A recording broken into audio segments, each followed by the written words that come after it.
Cheers. Cheers. Cheers, everyone. Cheers. Welcome to Creative Happy Hour. Where we get drunk. On the creative possibilities. Which is ridiculous because today, look at us. We're in a blackout, you guys. This is how much we care about. And that's not because we drank too much No, either. we did not black out from drinking. We are in a, county-wide blackout. And we care so much about providing entertainment to you bitches that here we are.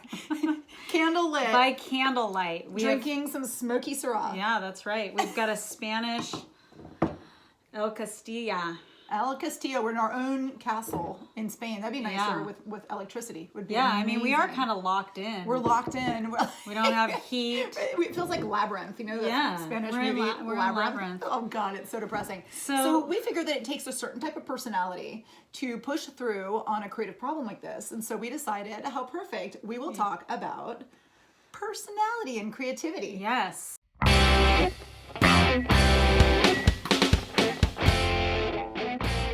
And we started wanting to research, and we came up with the Proust Questionnaire and the Enneagram and all those trendy things. Adobe also came up with a what kind of creative are you test. Oh. Which we coulda, woulda, shoulda done.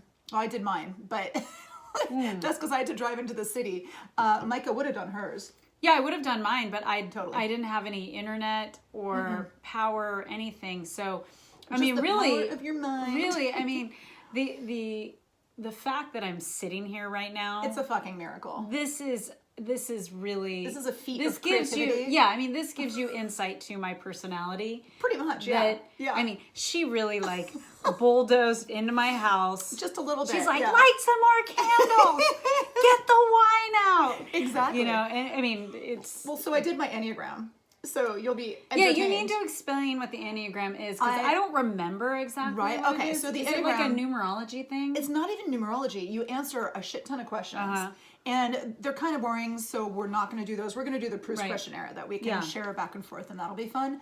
The Enneagram breaks down your personality into extrovert versus introvert. Oh, interesting. Active versus passive.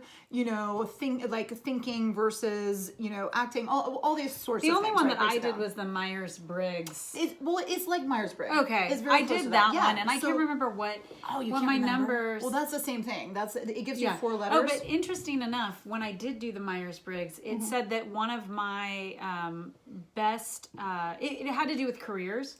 One of my best careers would be a radio show host or a podcaster. Amazing. I mean, see? I don't know. Okay, guess what mine turned out to be? You're going to laugh so hard. I am ENTJ. I guess that's my... Yeah. ENTJ, only 0.9% of women are ENTJs. Oh. It's the commander.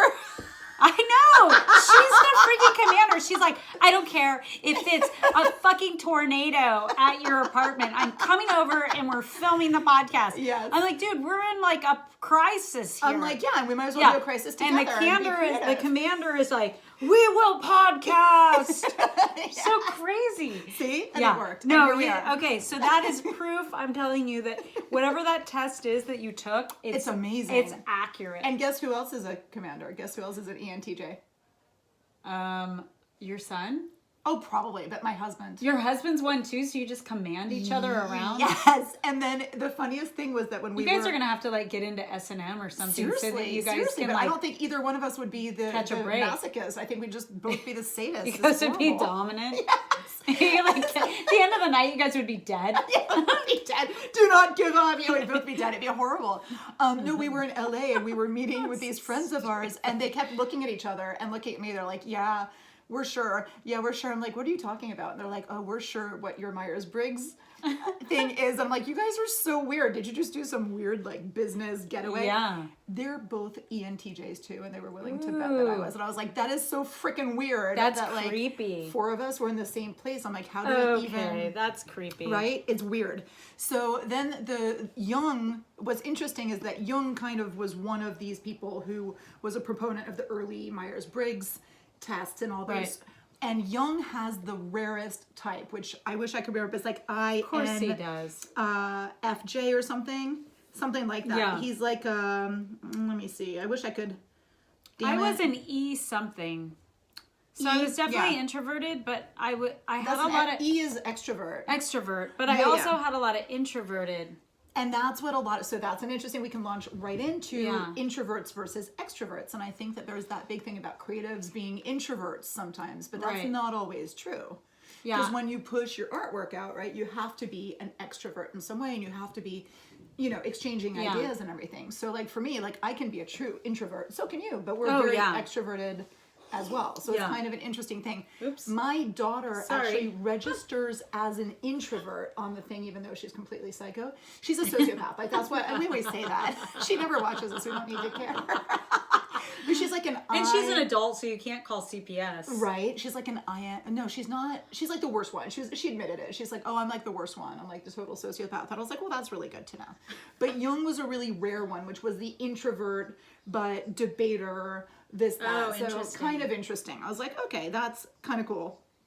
So yeah, so it's easy to think of, introverts as more creative, but that's not always the case. I mean, what do you think? Like, what are the stages in creativity where you kind of exchange that whole introvert versus extrovert persona? Well, I mean, I think we think of introverts as being more creative because they would be more of the type to be in their art studio alone for hours at a time, and they would be more likely to sit all day and write a book. Totally. Or, do you know what I mean? And like get lost in their own little dream world. Yeah. Whereas, I mean, I don't think that I don't define creativity in a vacuum like that. I think that you can go out and play music with a group of people, and it can still be, you can be in a jazz quartet. And you can still be in your zone. Like, I think it's good to be able to flip back and forth. Yeah, you can still be super creative. And, right. I mean, you can be a fashion designer and be, in Fashion Week and be very creative. So, I mean, I think that I think that creatives have to spend a lot of time, like, probably conserving their energy or having time to kind of dream and be self-reflective. But yeah, I mean, I don't think that introverts or extroverts are more creative than the other. Totally. I totally agree with you. And I think so the other interesting thing is that you have the intuitive versus observant personality.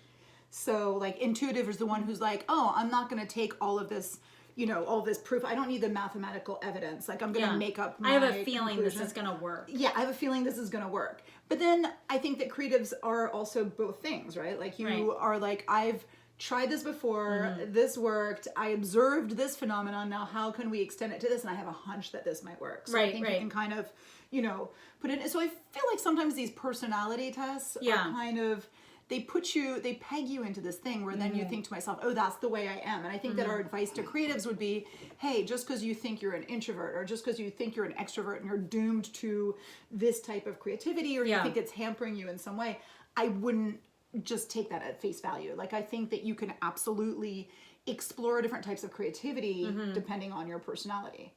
Oh, for sure. For sure. So I think it's kind of interesting. I mean, the interesting thing is that the intuitive versus observant, the intuitives in the back of their mind, they kind of feel like, well, it depends. It's like that battle of willing to fail. You know what I mean? So some people who are like more intuitive, they could be a little more fear-based though. Like they could the observant might be more fear-based. But even the intuitive can pick up on a feeling and maybe use it as an excuse to not do something. You could be like, I have a bad feeling about that, or oh my god, totally, I don't really like the space, or like it's the self-defeating thing. Yes. And I just finished reading. It could go either way. Totally. Like I just finished reading a book today, and of course I forgot the thing. Is Finish? Is that what the name of the book is? Have you seen that one? Finish. It's from the guy who wrote Start. He also wrote Finish. Of course he Wish did. I could remember his name. God, I will post it up there.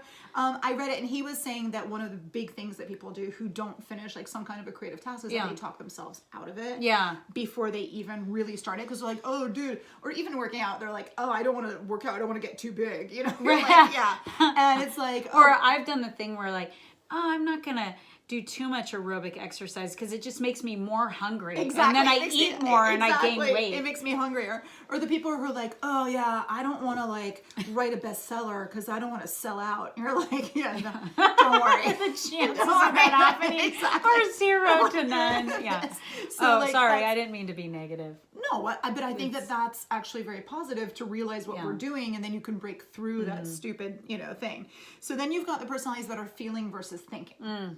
And again, I think there's a lot of crossover, right? Like, well, yeah, I mean, I think you can do both. You can Totally. you can think it through and be then you can feel the rational, stuff, and then yeah. you can feel whatever you feel about it. And I think that, you know, being able to kind of observe that and see Yeah. how you're feeling is really major, and that's a good thing to feed into your thought process. So I think that that's kind of incredible. Speaking of thinking, I think this wine's really nice for the smoky. It's good. I mean, this is an old favorite of mine because Yeah. it's like $6 at It's got a Trader creative Joe's. label. I really like it. And it hold it up tastes to the- it tastes exactly this way every time you get it. It's very straightforward Spanish red table wine. I love that. I And, love things that you can count on.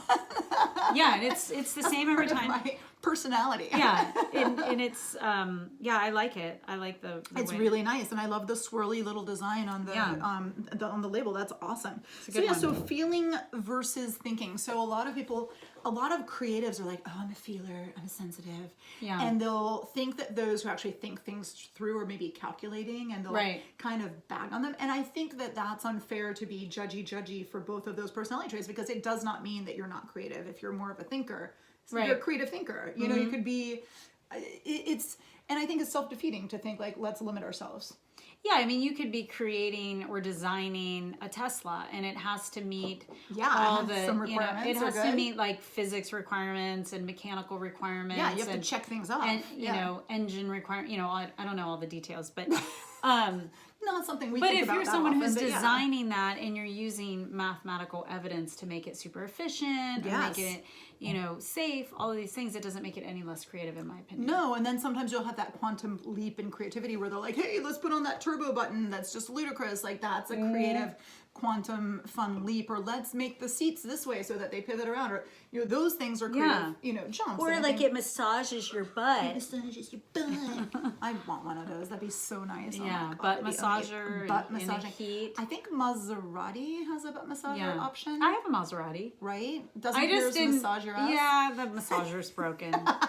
I used it too much, and I burned burnt out the butt- motor. I burned out the butt massage. I hate it. I would even, I mean, honestly, I would even go for those like beaded seats like the taxi drivers used to. Ooh. I don't give a shit. I'll do it. Yeah. I'm fine. So another type of personality dichotomy is the prospecting and judging.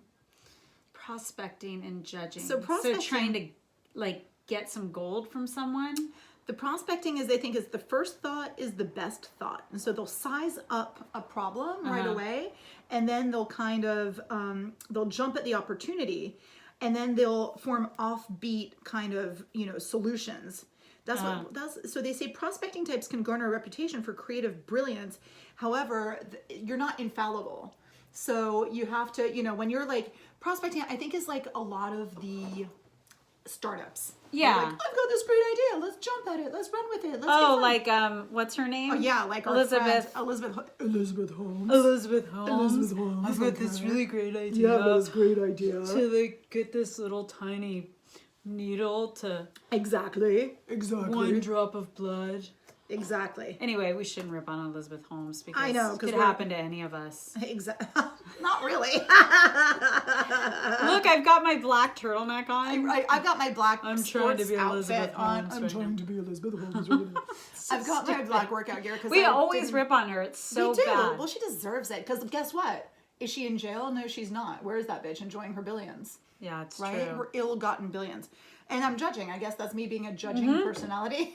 That was a good segue. See, I segued right in. That was a really good segue. So judging personalities see creativity And as we're not judging at all, ever.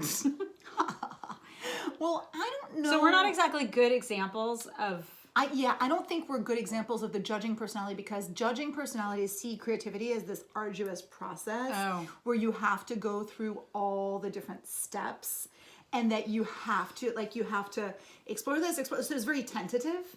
So, like, what do you mean? Like, you can't call yourself a painter unless you went to art school and got went all through the right stuff went through and prepped all the everything. classes Art to 101. oil painting. Yes. and I think all that's of a little that. bit more of the judging thing where you're like, Oh, you're not an expert unless you've done all these things. Yeah, it's a gradual approach. You can't call yourself an artist just because you... Yeah, it's kind of like a dip your toe in kind of thing. I mean, I don't know if there's the... I guess it is, though, because it's judging. So I guess they're judging others, right? Who are like... Yeah. So, so it's kind of like being dependable versus being brilliant is kind of that thing. But I think you can kind of have both of those things. I think it's fine, too. And I think that, there's room for both of those types of creativity in the world. And, I love to see the outsider art by somebody who's not schooled and who, totally just, is brilliant, but they work with weird techniques that they just made up. And then I love to see the person who went to art school and paints beautifully in that scholarly way. It's interesting. It's super interesting. Okay, the other two personalities that we have is assertive versus turbulent. Oh. What's that? Well, I mean, it could be like you're either someone who's assertive that says, okay, we're going to do this. We're going to go through steps. We're going to get the permit. And then there's the other person that's like, tries to steal the show. I don't know. I think what they're saying is that the assertive is somebody, who takes control, who's like, let's do this. I'm confident. We're going to get it done. You do this part, I do that part. It's like the commander. Yeah. And like the commander. Whereas the turbulent, I think, is more like, let's try it. And they're not worried about like the poor. So turbulent personalities, they say that they're simultaneously trying to go for it and doubting themselves. Oh. So they're the ones who are going to be trying all these different things. They're going to be riffing in all these different ways. They're going to be making. But you can't really hold them to one thing. Yeah, it's hard to get them because they're perfectionist, but they're also experimental. Oh. So, but it's really hard. Yeah, it's hard for you to be like, great, your painting's finished. Let's go. They're like, no. This is just one of the many incarnations. Yeah. So I think that maybe the turbulent one has a hard time leaving well enough alone or actually putting it out there. You know what I mean? It can be a little bit, unproductive. And I think that that's a thing where the assertive person's gonna be like, you know what? It's done. It's good enough. Next one might be better, but we're putting it out there. Yeah, and you can see that the assertive one is probably the better program, the more productive program to be a part of. Yes, I would say that if you are turbulent, you can have a lot of really fun experimental shit that you're putting out there. And I think that that's a really great thing to keep in mind. And I think that maybe the assertive one is going to go with what's safe a little bit. Yeah. But you really need that fine balance of going with what works or what I guess ideally is if you were a turbulent person or a turbulent creative, then you would kind of pair up with somebody that was more of assertive, organized person that would like manage you. Yes, no, and honestly, I think that that's where creative partnerships are really useful. And we have our previous not the previous episode, but a previous episode on creative partnerships, and we'll put the link up to it. Yeah, that was an early episode. That was an early episode, and it was a really good one on how to have a really fruitful, partnership creatively that's going to bring the best out of both of you. And I think that this is a really fun thing, this whole personality thing. And so when I did the Adobe personality, the artistic creativity test, they had all these different creative types. So I ended up being the dreamer. Jalal was, oh man, I can't remember. I took a picture of it. But they said that for the dreamer, I needed to be with a manager. That's what I said. It said the dreamer needs to be with somebody, which is funny. I don't feel like that's true about you. I feel like I'm more need to be managed. That I think that a lot of the things that they said about what the dreamer does were very true. It was all about you get 98% done. That's what they were saying about the dreamer. And so you have these huge projects and you push through, but you really need that person to push you through that last 98%. That's the hardest, the last 2%. That's the hardest part. Whereas I think that you might be the artist, and the person that Jalal was, they're like, you need to pair up with an artist to make you kind of see outside of your more focus. Inspired in a like outside of the box kind of way. I'm willing to bet that you're the artist, but you guys, you can look up the Adobe creativity. Yeah, I'm going to take it and I'll report back. I know if we'd had electricity, you would have taken it. I would have taken the test. It would have been amazing, but we'll put the link up here so that you guys can see it, and then you can take it and comment down below with your answers with what you are. Know. We also want to know your Myers-Briggs. Yeah, the Myers-Briggs. I need to look up my Myers-Briggs again. You really do. Because my friend Andrea sent me a book, so I was able to look up like what would be the best careers and all that stuff. So totally. Yeah. They'll give you all of that. And again, like if you get some result and you're like, oh my God, I totally, like, I mean, I'm the commander. I'm like, okay, that doesn't mean I need to be the freaking president. That's not what that is. But it does say like that a radio show would be good for me. And it does say all this. So I'm like, well, that's really amusing. But you need to be kind of flexible and creative with your interpretation of what you are. Right. Because you don't want it to tell you that you're one thing and then get all sad. I mean, like, I'm not cut out for that. I'm not cut out for creativity. I'm gonna cry. So yeah. What if there was a test and it said like you could score like forget it. Yeah, like, forget it. Just forget it. Like, just walk drop away. It. Walk away, dumbass. That's what it says. That's your result. Your result is walk away, dumbass. You're like, oh my God. Like, yeah. That'd be really heartbreaking. Yeah. It happened. Well, speaking of heartbreaking and desperation, so Proust, who to me was kind of a little wah-wah kind of character, right? I tried to read. Oh my God! I tried to read Swan's Way. Okay, well at least you tried. I okay, pretended. Okay, so the reason I tried was because I got completely obsessed with Karl of Nelsgaard, my struggle, 6-volume. My struggle was series. trying to read his bullshit. Yeah. But they kept saying he was a modern day Proust. And so I was like, oh, well, if I love this, then I'm going to love Proust. He over-describes everything. Well, so does Karl Ove. But I don't know why I got hooked into it. I think, you know what, I think the reason I got hooked into it was because he was similar to my age. He grew up in a time that I grew up, so I could relate to a lot of the cultural, although he was Norwegian, I mean, I couldn't relate to that. Whatever. But there was just like all this like coming of age stuff that I could relate to. Right. And it was probably the same thing for people in Proust's time. He was a mushy 19th century mama's boy in France, like that. So honestly, why was he? Is it kind of like Hemingway here? Like Hemingway at least is blissfully short. You know what I mean? I mean, like, Hemingway makes me makes me want to black out. I know, and which he probably did to write. He's just like. I mean, I tried reading, Hemingway, and I was like, okay, I mean, but at least some of Hemingway's shit. At least his story is over soon enough. Like you're like, okay, got it. Well, yeah, because I closed the book and it's like over. Well, with Proust, you're like, you're just beating the dead dog. He's still describing the frickin' cake his mommy made him. One of his answers that I love. So the Proust Questionnaire. Let's talk about that. Let's stop ripping on that guy. No, we'll keep ripping on him because I love his answer. He's got some answers that are just beyond. Are they just like run on sentences? No, one of his. I have to say it now because then I'll forget it and then I'll be sad. One of the questions was like, "What's your worst nightmare?" And he's like, "Being forced to be away from maman." And I was like, "Oh no, that's a little psycho." I was like, "That's enough." So basically, okay, Proust Questionnaire. All you guys need to know, Cliff Notes version, right? Is Proust Questionnaire is basically like a 19th century BuzzFeed quiz, right? It's like, it's supposed to tell you what your personality is. Yeah. And it's it's something that you can retake time after time.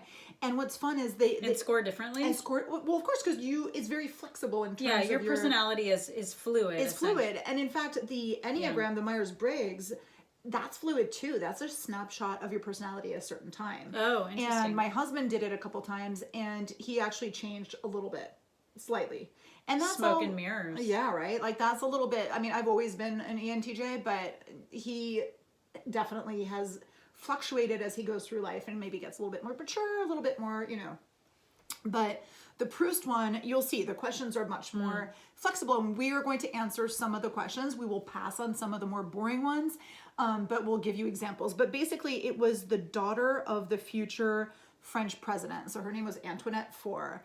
Faure, and she was Proust's friend when they were like 14. I could just imagine him just like, hey, Antoinette, like, what am I doing? I'm so bored. And she's like, let's do this questionnaire. So he did it. He filled it out. So she did it when they were like 14? Yeah. Basically, so Proust answered this thing. And so when you answer it, it can be kind of different every time because it's very up in the air. And so a lot of people kind of adopted this as an interview technique for celebrities to kind of get a really good look into their personality. But you can be really pretentious in your answers, just like you can be, you can make it whatever you want. So it's not a really accurate personality thing, but it's kind of a fun party game. I think Aseline or Tashin came up with a cute little notebook where you could have your friends fill it out, and that's a fun little memento. Proust kept answering it throughout his life. He actually thought it was kind of fun, but then they never really found that until after his death. So he wasn't famous for that in life, you know what I mean? Right, it was an after death kind of thing. Yeah, and then Vanity Fair had the Proust Questionnaire in the back of the magazine for years and years and years. So there are a lot of personalities that have done it, and if you want to check it out, it's really cool. Proust Questionnaire, you know, people from David Bowie to, you know, everything, presidents, photographers, artists, whatever, have answered this Proust Questionnaire. Oh, interesting. So yeah, so shall we try? Yeah, let's do some questions. Okay, so we're gonna do the questions, and then we'll say what Proust said. I have 2 answers from Proust, like years apart, and he changed. But then we can, so your favorite virtue. My favorite virtue? Your favorite virtue. God. Sobriety. That is not one of my virtues. I would say fairness.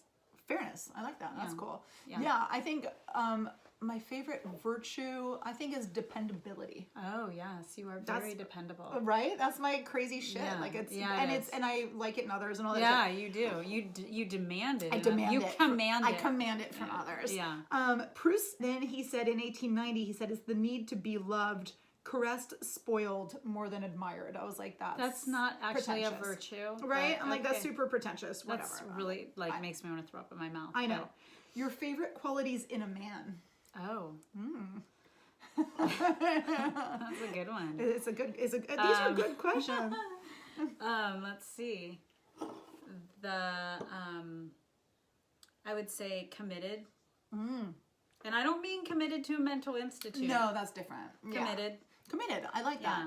I would say again, like if I only get one. You can say more. It says your favorite qualities. Oh, qualities.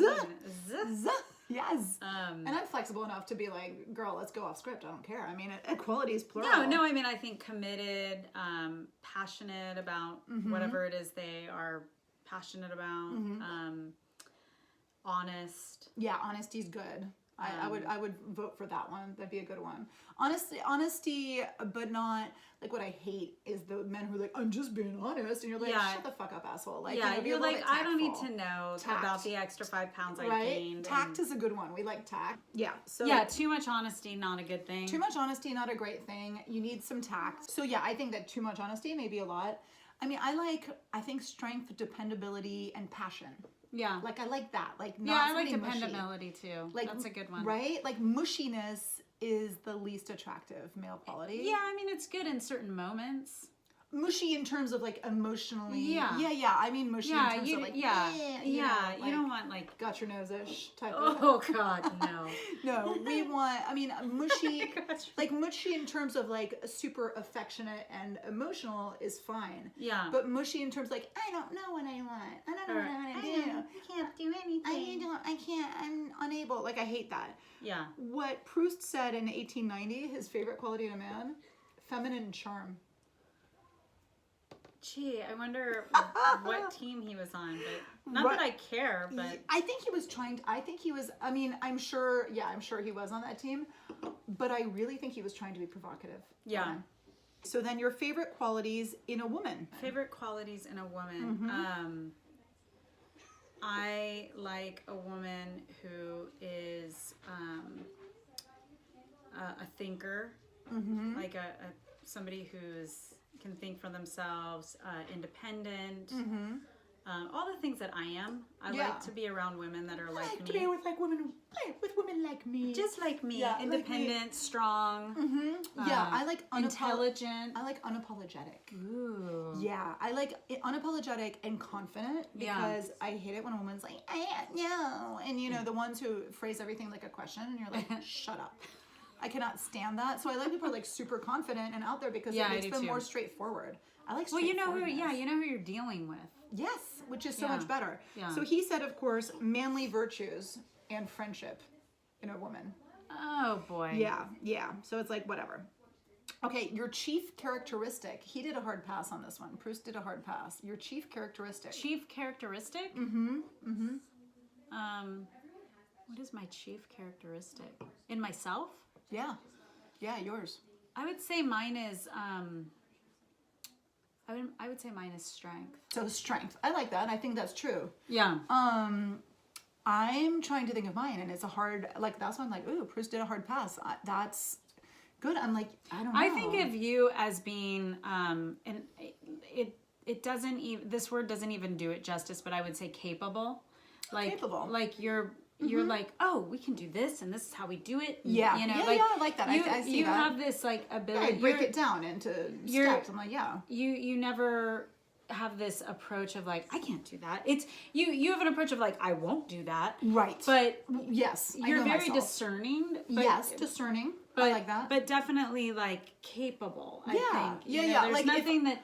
Yeah, if I've seems- decided to do it, then Yeah. I won't. However, oh my God, I have to tell you the funniest story. So, my husband Jalal, we were out of town, and all of a sudden he starts acting weird. And I guess he wasn't feeling well, but he was afraid to tell me that he wasn't feeling well because we're like on this nice weekend. And Oh he's yeah, like, it's oh, our shit. anniversary weekend. Yeah, it's our anniversary weekend, and all of a sudden I just start attacking him. I'm like, what the fuck is wrong with you? Like, I got so mad at him, and he was just like, and finally he's like, I need to go to the bathroom. I was like, do you need me to hold your hand? Like, I just lost my shit. Oh, shit. And then finally he comes back, he's like, I feel so much better. I was like, and then I realized, I was like, oh my God. Oh, explosive diarrhea. Yeah, but I was like, I was actually mean because I was so afraid that, like, you know, he doesn't feel well, he's Or really sick, he's gonna backing fuck, out of this. no, not backing out, but I was like, he's gonna fuck up our whole weekend because he's not, you know, and I was just like, shit. My panic translated into like, I'm gonna kill you. So it was weird. I was like, oh, that's interesting. Ugly trait, but good to look. And I think that that's an interesting thing with personality. Yeah. When you realize something that you did or a reaction that you had is a little less than savory. Yeah. It's always good to be a little honest and be like, ooh, maybe I need to work on this because it's not, you know, in times of crisis, it's kind of, you know, interesting to do that. I've turned psycho. What do you appreciate most in your friends? Their friendship. You're like Proust because that fucker's like, to have tenderness for me. Yeah. To admire my qualities. What an asshole. I mean, seriously, I do like for my friends to be capable and confident and happy. Yeah. And even if they're not happy, like, I like for them to be people who are working on themselves at all times. Like that, you know, it's like you can be a miserable bitch, but like be on some kind of a progression. Yeah. You know what I mean? Like have a plan to get out of miserable get- bitch. I mean, you've seen me many times as a miserable bitch. Yeah, but you were always kind of on your way in or out. Yeah. I was in some kind of in or out. In or out. No, that's like, if you're on some kind of a continuum or a road or a program, I'm okay with that. I just hate the person, like some people we know, who are always like repeatedly on the same thing where you're like, I'm so done with this. Like, if you have the same problem over and over and over again and you never address it, like, I just want to cut a bitch is what I want to do. Yeah. It's horrible. You know what I mean? It's not good. So yeah, I appreciate that. Like, I appreciate. Well, I mean, right now I'm seeing, you know, my friends have been, you know, like my friends in the Valley, Sarah and Brian, they were like, yeah, come out. You know, we've got gas stove. You guys can cook food. And, you know, so we went out and they have like a charger thing. So they charge our phones. We did that yesterday. They gave us like cold brew canned coffee because they knew I'm a coffee addict. And, yes. Oh my you know, God, I mean, your friends are the people that are there for you, you Right. know, in the good times and the bad times. And that's, and then my cousins, I went up there and. Yeah, no, that they're dependable and there for you is good. Like, that's. But you also have fun, you know, Yes. like it's It can't be pretty just basic. it can't be like a service relationship. Right. Like, that's not the same. I mean, I've had friendships like that where they're just kind of one dimensional. Yeah, like where you just need them for something or they need you, and then all of a sudden you're like, wait a second, what is going on? Like, this is not fun at all. But I love that Proust was like, the main thing of my friends is that they think I'm awesome. Like, you're amazing. Yeah. Okay, what's your main Shocking. fault? My main fault. While you think about that, you want to know what this asshole said? My main fault. I don't have one. He said my main fault. That's what he said his main fault was. Oh, what a dick. And then he said, then his second thing, he said not knowing and not being able to want. What? Ever. Whatever. Whatever. Yeah, Okay, your main fault. Yeah, your main fault is that you don't know how to be self-reflective. Yeah, I mean, this dude who sat there and thought about like his mommy's cakes for hours on end didn't fucking know what his main fault was. Like, fuck you. Yeah, what's my main fault? I would say that I am too accommodating. Ooh, really? Yeah, I'm too accommodating to think. I figure it out too late. I accommodate too many things that I don't really sincerely want to accommodate. The power of yes and the power of no. Yeah, and I've gotten better with age, and I, the fact that I even know that it's my biggest fault, it has, I have more control over it. Right. But yeah, it's definitely my biggest fault. Interesting. Oh, yeah. What's yours? I'm trying to think. Like, there's so many. Like, wait, there are a lot. Holy shit. I'm impatient. I think that's my biggest fault. I'm fucking That's impatient. a hard one. Right? Yeah. I think that's what it is. It's like, I can be patient for some things, but for a lot of things, I'm like, no, I'm not. Like, what the fuck? Yeah. I think, Well, I can tell. It's so funny because you'll send me texts like, where are you, baby? Like you'll send me like a sweet word just to control yourself. Yes. And then you'll be like, where the fuck are you close? Like, Exactly. and I'll just be like, I'm trying to Trying so hard. get, like pull the claws of my patient off of me and Yes. like wipe the saliva You're off. like, I'm coming. Yeah, and it's just like it's so challenging sometimes. But I can, I'm like he, like I can see you, Just trying. like I'm waiting. I'm being patient. I'm waiting patiently. And this is the nice frosting word that's going to, so I don't go like rip your eyes out, Well, and I know by now that there's Of not course. anything I can No, do about it. I'm very but I know understand- that no. you have have a method to your management of your my management impatience. stuff. My management stuff. Yeah. No, well, because I know that I'm impatient, and I know that Yeah. my program isn't everybody else's program. Yeah. But I also know that sometimes it's good to get people on the program. And I also know that if you're with your patient, you can't get out. So I'm not gonna be like, really tell your patient they're an asshole. Yeah.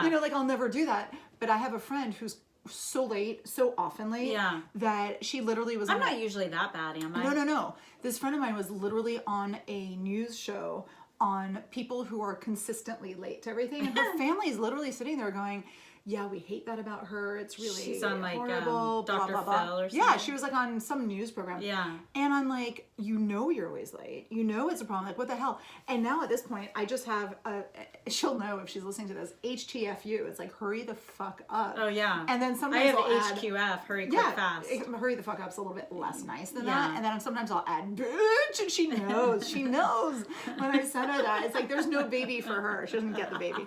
So yeah, that is main faults. Good. My favorite occupation.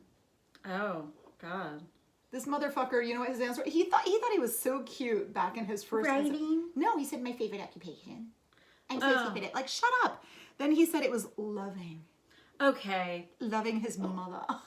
He didn't say loving his mother. He just said loving. That is so gross. Favorite occupation. Ew. Yeah, gross. What's what a yours? little pig. Right? Favorite occupation.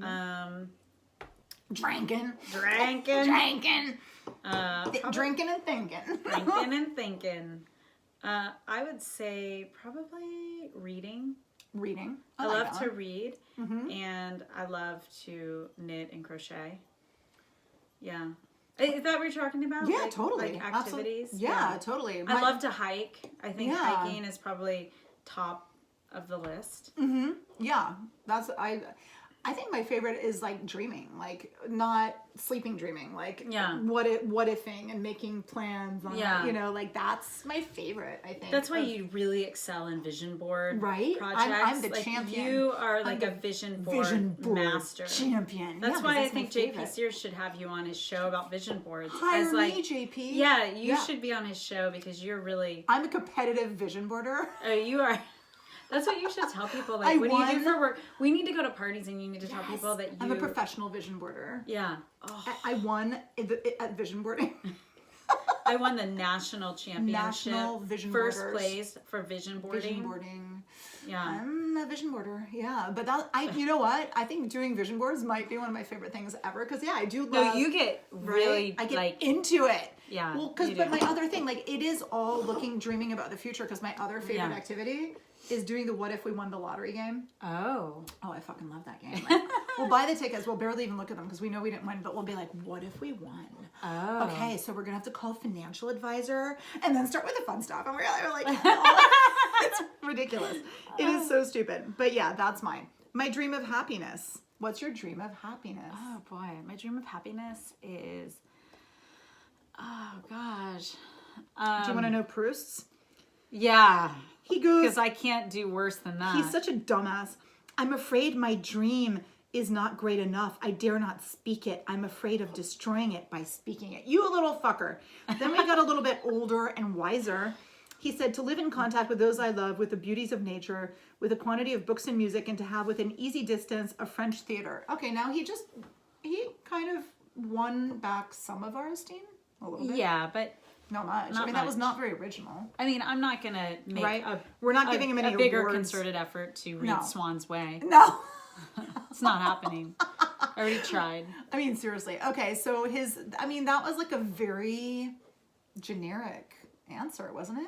His vision Oh of yeah, happiness. no, and it was like it wasn't even well written at all. No, it wasn't. Then again, it was translated, so maybe it was badly translated. Yeah.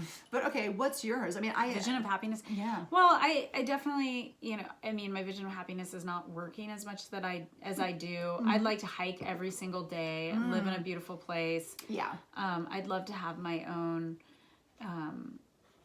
I don't know. I'd like to live out in nature somewhere. I'd like to have like a studio where I can have all different kinds of yarn and make my own yarn and Visualize it. yeah, and what else? And just I'd like to have some kind of studio. Yeah, so to having a studio, being out in nature. Yeah, I like it. hiking every day, reading a lot. Yeah, I don't know. I have this this vision of You have a vision of it, though, kind of right? like a romantic. I have It's like kind of this the life weird- that I already have, but with But less work. and more money. Yeah, Less more work, money, less work. Yeah, no, I get it. Yeah. I have this weird thing. So this is very bizarre, but my vision of happiness, when you say vision, like I'm a very visual person. So you were saying being in a beautiful place, and that's so true for me. Like that's crazy important. So yeah, my vision of happiness is literally like, it's a quality of light that I see. It's like a golden light. Yeah. And if I don't have that golden light, Like a Maxwell Parrish painting. it's very bizarre. Yeah, kind of like it's like it's not Thomas Kincaid or whatever his name is. Thomas Kincaid is the master of light. The really cheesy shit they sell in the malls. Not that one. It's like this golden Mediterranean light. So you get that in California. Yeah. You get that maybe sometimes in the south of France or in Italy. But it's that light. Like I need that light for my happiness, and it's so bizarre. It's glow. It's a glow. And like when I lived on the East Coast, I didn't have it, and it physically pained me. Well, even when I visit Ohio, the horizon, it's like there's a gray, It's foreboding sky. Yeah. And you can see that even in France in certain Oh my places God, where and you're just that like flat. yeah, it's like super flat, horrible. and it's like the sky is coming in on you, and you're like, I can't. you want to lift the sky up. You literally want to lift it, Yeah. And I just like that kind of, that golden kind of frothy thing that makes everything look kind of artistic, and it's all about that. It's all about the beauty, like living a beautiful life. Yeah. It's major. Okay, what is your idea of misery? Misery.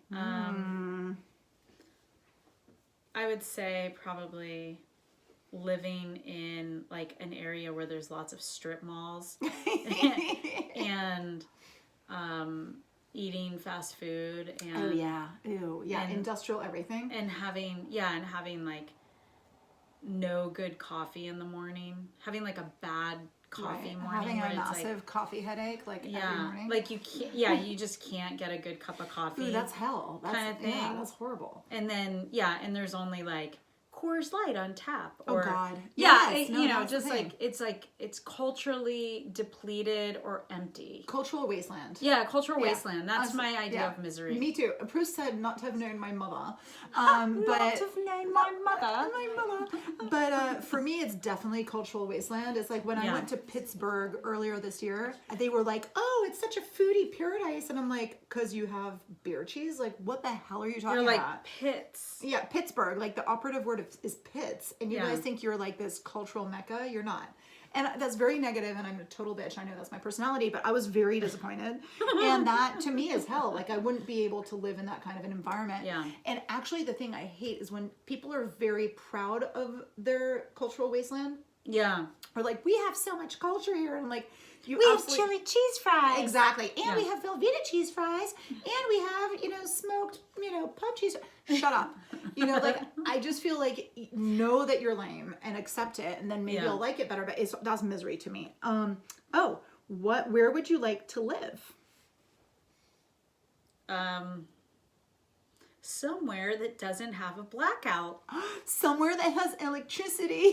I agree with that. I don't know. I mean, I have lots of different, I dream of living, in Norway and you are that. She's a Viking princess people. And yes. Santa Fe. Yes, I can see that. I have all these kind of dreams of living. Yeah. I have these romantic fantasies about these places. Totally. I have been to Iceland. Yeah. I think sometimes it's best left as a romantic fantasy. Yeah. I would like to live and we've said this throughout this. We're we'd like to live where there's the culture and where there's and things the nature, to do, the nature and all that good stuff. Proust came up with some bullshit. Whatever. If not yourself, who would you be? And I thought that was a little bit of a weird question. And I think that's actually kind of a good question. Do you like it? I think Antoinette, that was a good question. Okay. If I was not myself, who would I be? My mother. No, just my mother. Let's see. I would probably be Prince. Oh, Yeah. that's fun. Yeah, I would probably be Prince. Okay. Minus the drug addiction part. Minus the death part. Yeah, minus the dead already part from drug addiction. That's a bummer. But who would you be? I think I would be one of the Sforzas, one of the Pope murdering, incestuous, manipulative, art-loving, crazy-ass Italians. That would be me. Oh, wow. Yeah, I think that's a past life situation. Yeah, lots of good food and wine. Yeah, lots of good food and wine, killing popes. Murder, blood minus on your the hands. the blood relatives thing. Sorry, but, it's ugly. Lots of good clothing. Lots of good clothing options. And, travel galore, music, art. I think that's fun. I would go for that. Maybe a little bit more, opportunities for washing and, hygiene generally. Would be good. I mean, this is a little pre-antibiotics. So. Yeah, let's wipe out minus some the syphilis and chlamydia. Yeah, and the plague. The bubonic plague. Yeah, none of that. But I think other than that, that's sort of a thing. Yeah. It's not bad. I mean, or maybe one of the Italian fashion designers, I was Donatella Versace, but minus the plastic surgery thing that's happening to her face and the dead brother. But I mean, other than that, she's got a pretty cool life. Yeah. I think, anybody who's got anybody who knows how to live, I can project myself in that, that's cool. I love it. Okay. Favorite color and flower? I love the dahlia. It's my favorite flower. That is my favorite flower too.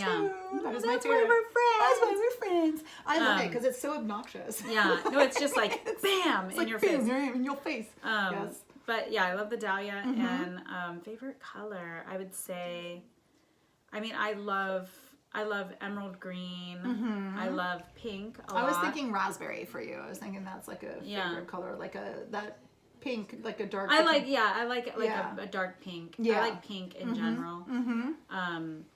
Yeah, and I like yellow a lot as well. Yellow's fun. Like bright yellow. Yeah, I like it too. I can't wear it or anything, but it attracts me. I always like that color. Yeah. I think turquoise is my favorite I love color. turquoise. That color of the water in the Caribbean is my favorite color. Favorite flower, definitely dahlia. I love it. It's obnoxious. It's let's see what Proust says. Oh, he's such an asshole. He says the beauty is not in the color, it's in their harmony. You asked the question and then you don't answer your own damn question. You suck. Wait, but I thought he didn't make the questions. No, he didn't. But then by that time he already knew all the questions, so he could have come up with a better answer. Yeah, his Instead of being a answers little brat. They're And his favorite flower, he said the flower that I like. It's shut up. You know what? Hers what is that? After all of them. He said all of them. He sucks. Okay. Favorite authors we're not going to do because we just trashed Hemingway and Proust, and that's fine. Favorite heroes in fiction. Heroes or heroines in fiction.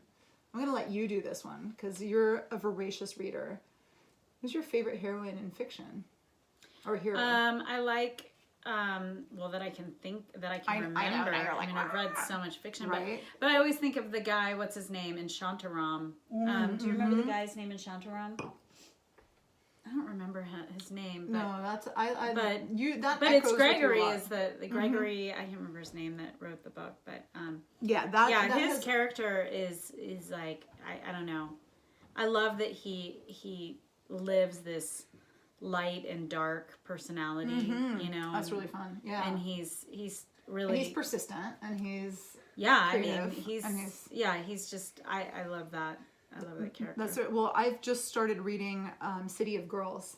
Oh, I really want to read that. Elizabeth Gilbert? Yes. And I've heard it's good. Far, it's based on like real research of really fun so far. Yeah. It's really fun so far, and the main character, Vivian, is kind of a really fun character. I really like her so far. I mean, I wouldn't say she's my end-all be-all. She's based on a real person. I'm sure she is. And is really fascinating because she's kind of from this wealthy background, but she's dropped into this theatrical universe, and she's is so far so good. Yeah. I really like it. She's a good writer. Yeah, I do too.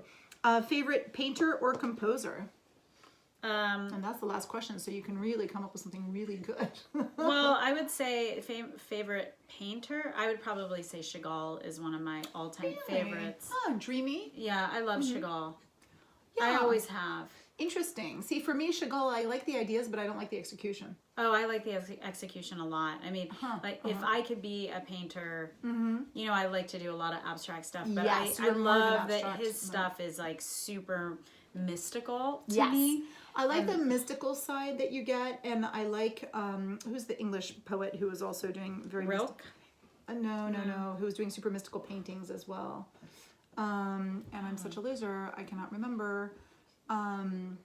Anyway, I like all of the, you know who I like? I like all of these English kind of, or the Rossetti, even Dante Gabriel Rossetti, like all these people who did like all of these dreamy kind of classical, like neoclassical paintings, but like super dreamy and super like, those were really fun to me. Like I think they were super fun. You're more of an abstract person. But I do admire some of the abstract painters who really do like crazy use of color. Yeah. You know, like the Klein Blue or like the Rothkos of the world. And if people have like tension in their paintings is really cool. I've been reading a book about Picabia, the painter Picabia, who was kind of one of the early modern painters. Oh, okay. And he was friends with everybody, and he was friends with Marcel Duchamp, who we talk about a lot on this show.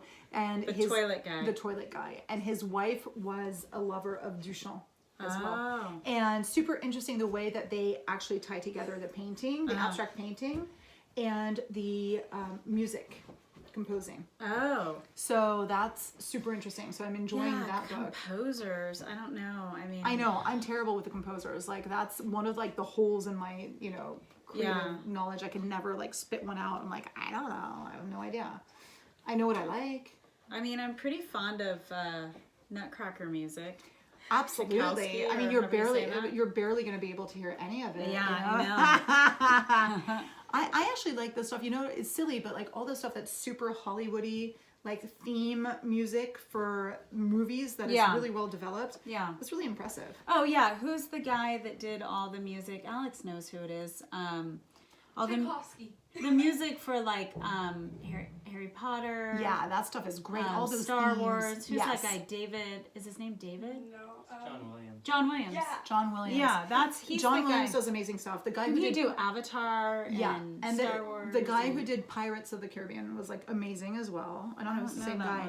And then you know who else I liked was Angelo Badalamenti, who did Twin Peaks music. He did amazing, crazy ass music. I'll name him. I remember that. Yeah, Twin Peaks music. It was like super creepy, crazy. Oh, I loved it. To listen to that. It was so good. So there are some more pictures. We have pictures. There's some more questions. We missed some of them, but you guys can go discover them. Go to the Proust Questionnaire. Yeah. You can check out the Vanity Fair one. We recommend very highly the David Bowie answers. The Annie Leibovitz has some really good answers for that. Too. She's awesome. Try to answer it yourself. Tell us how that works out for you.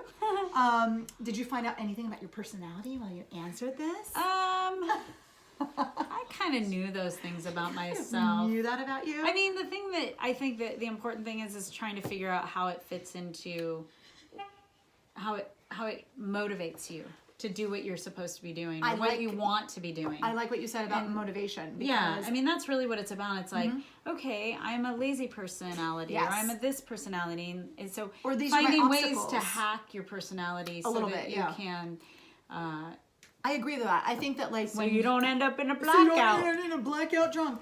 I think, yeah, when you use your personality as an excuse to not do certain things Yeah. or to handicap yourself, Yeah. like that's not very helpful. But when you know yourself really well and that you can take that and you can kind of, you know, yeah, get around it or have workarounds or have some kind of a, you know, trick to getting around that because you know yourself so well, I think that that's a great thing. Yeah, So totally. there you go.